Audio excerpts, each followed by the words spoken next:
Bonjour et bienvenue sur Argus.fr. Alors si ça ne saute pas aux yeux au premier abord, nous avons bien affaire à la toute nouvelle Renault Zoé.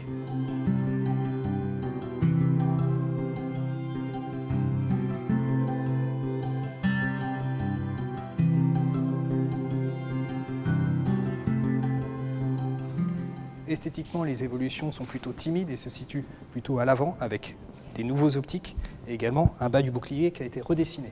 À l'arrière, on a le graphisme des feux qui évolue légèrement. Et en fait, si Renault reste assez conservateur, c'est parce qu'elle utilise la même plateforme technique. En fait, ce qui change ne se voit pas forcément. Elle a un nouveau moteur plus puissant qui développe 135 chevaux. Et elle a également une nouvelle batterie d'une plus grande capacité qui fait maintenant 52 kWh, ce qui lui permet de parcourir jusqu'à 390 km. C'est 70 km de plus que l'ancienne génération.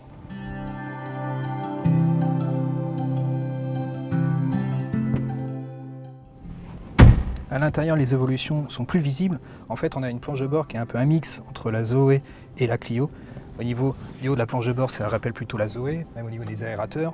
En revanche, le reste, c'est plus Clio. On a cet écran tactile de 9,3 pouces, cette console centrale type un peu flottante, comme ce qu'on retrouve dans le Captur. Les commandes de climatisation déportées. Alors cet écran de 9,3 pouces ne sera pas disponible sur toutes les versions. En revanche, la dalle numérique de 10 pouces, elle, sera sur toutes les Zoé.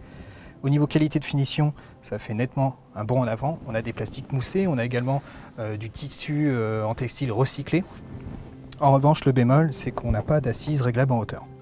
Comme les dimensions extérieures de la Zoé n'ont pas changé et que la batterie ne prend pas plus de place, on bénéficie de la même habitabilité à l'arrière et également du même volume de coffre. Alors en parlant de batterie, il faut savoir que vous pouvez la recharger via une wallbox en 9 heures, ou alors, et ça c'est nouveau, via une prise de 50 kW, vous pouvez récupérer 150 km en 30 minutes. Cette Renault Zoé de seconde génération sera commercialisée à partir de septembre 2019 et on estime son prix de base à partir de 30 000 €. Alors si vous avez aimé cette vidéo, n'hésitez pas à liker, à laisser des commentaires et je vous dis à bientôt sur Argus.fr. Ciao!